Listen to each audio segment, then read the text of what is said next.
வேதங்கள் கொடுத்து என் அடையாளத்தை பற்றி கொண்டிருக்கும் அவனை புரியவில்லை இந்த பண்புமிகு தமிழனுக்கு. பாவம், அவன் சிந்தையிலும் வஞ்சகம் தொற்றவில்லை. புரிந்து கொண்டு மன்னித்துவிடும் வீரமே இவனை இன்னும் மேலோங்கி புகழோடு நிற்கச் செய்கிறது.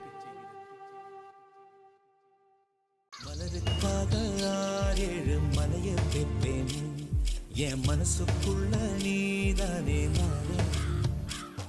ஒரு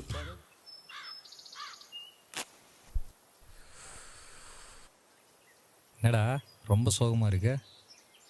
சொந்தக்கார பிள்ளைய லவ் பண்ணனே, எல்லாமே செட் ஆச்சு. சொத்து இல்லைன்ட்டு வேணான்ட்டாங்க. சரி விட்றா தம்பி, நீ லவ் பண்ணதெல்லாம் சரிதான், ஆனால் உன் ஜாதி மதமும் சரியில்லைடா.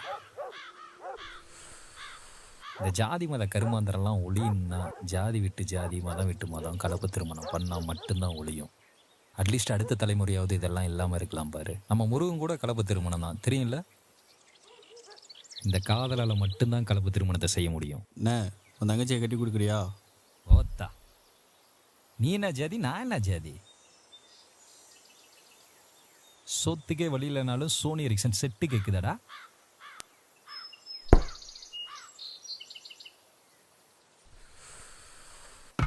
இந்த ஒத்த செருப்பு வச்சுட்டு நான் தான் என்ன பண்ணுவேன்? இல்லை நீ தான் என்ன பண்ணுவேன்? சோனி கொடுத்துருக்கேன். யாரையா அந்த பையன்? ஏன் மாதிரி தான் சாமி. உன் பையன்கிட்ட சொல்லி கொடுக்கலையா ஊருக்குள்ள வரும்போது சட்டை போட்டு வரக்கூடாதுன்னு? மனுஷுக்கு சாமியை தெரியாமல் போட்டு வந்துட்டேன். படிக்கிற உன் மௌனை படிக்க வச்சு ஊருக்கு அனுப்பிச்சிட்டா இந்த ஊர் தொழில யாரா நாங்கள் தான் பார்க்கறது? சாமி பார்க்கணும். அப்பா பசிக்குதுப்பா. சாமி என் மகனுக்கு கொஞ்சம் சோறு கொடுங்க சாமி. மீனாட்சி, சுப்பையம்மா அவனுக்கு சோறு கொடு. ஆமா, இவங்களுக்கு சோறு ஒண்ணுதான் குறைச்சு. அப்பா சாப்பாடு புளிக்குதுப்பா. அப்படியாடா சாமி? ஆமாடா, கெட்டு போச்சுடா. வாடா, கடையில் போய் நல்ல சாப்பாடை வாங்கிக்கலாம். படித்தா மட்டும்தான் மேலே வர முடியும். சரிப்பா, கவலைப்படாதப்பா, நல்லா படிக்கிறேன்ப்பா. சரியா? என்னங்க, என்னாச்சு? எங்க? ஐயோ, இளைய தங்கராசு, ஐயா உடம்பு சரியில்ல, போய் வைத்தியரை கூட்டு வாயா. வைத்தியரே, சின்ன கவுண்டருக்கு உடம்பு முடியல, வந்து என்னன்னு பாருங்க. முன்னாடி போப்பா, வரேன். வைத்தியரே, எல்லா வைத்தியரும் தொட்டு தானே வைத்தியம் பார்ப்பாங்க, நீங்க என்ன தொடாம வைத்தியம் பாக்குறீங்க? தொடலாமா? பின்ன வேற ஒன்றும் இல்லப்பா, ஃபீவர் தான். சுடுதண்ணி வச்சு ஒத்தனை கொடுத்தீங்கன்னா சரியாயிரும். சரிப்பா, வரேன். சரிங்க வைத்தியரே. ஓகே.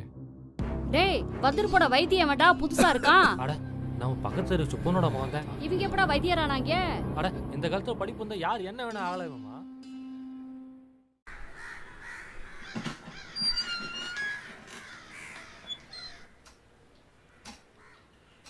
யோ பங்காளி, நம்ம தான் நிக்கிறாரு, மறக்காம அவருக்கே ஓட்டு போடுங்க.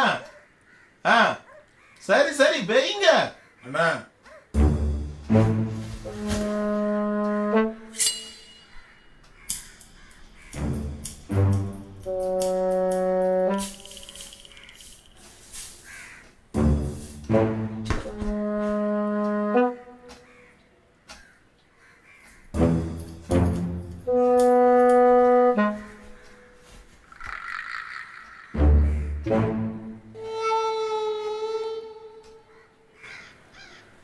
இந்தம்மா பண்ணிடல.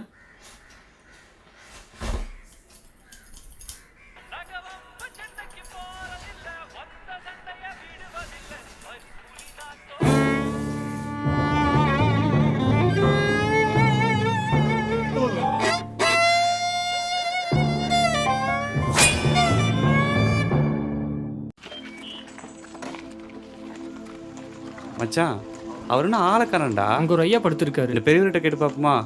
ஓகே ப்ரோ, நீங்களே கேளுங்க. ஐயா, ஐயா, ஐயா, நாங்கள் பத்திரிக்கைக்காரங்க ஜாதி பிரிவினை பற்றி பேட்டிடுறதுக்காக வந்திருக்கோம். எங்களை ஊருக்குள்ளே கூட்டிகிட்டு போகிறோம்னு சொன்ன ஆளை காணோம். அதான் இந்த ஊரில் 3 விதமான ஜாதி மக்கள் இருக்கிறதா கேள்விப்பட்டோம். ஐயா, இங்க ஜாதி மக்கள் இருக்கிற இடத்துக்கு எப்படியா போகணும்?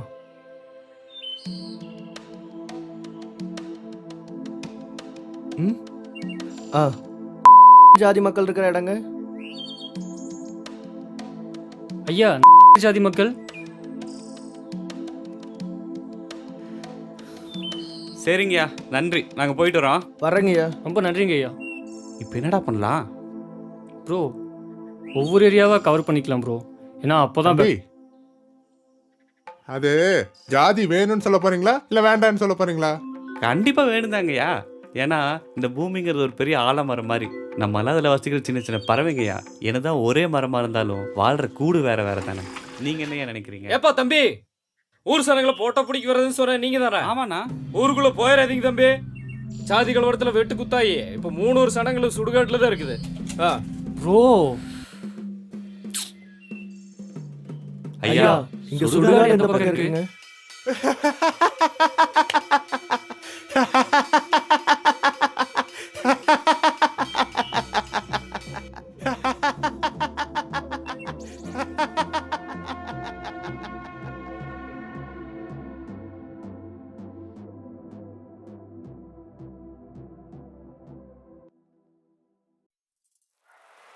பலூனே பலூனே எந்த பலூன்? அந்த பலூன் வேணும். எவ்வளோண்ணா அந்த பலூன்? 2 பலூன் கொடுங்க. அந்த பலூன் வேண்டாம், இதையவே வாங்கிக்க.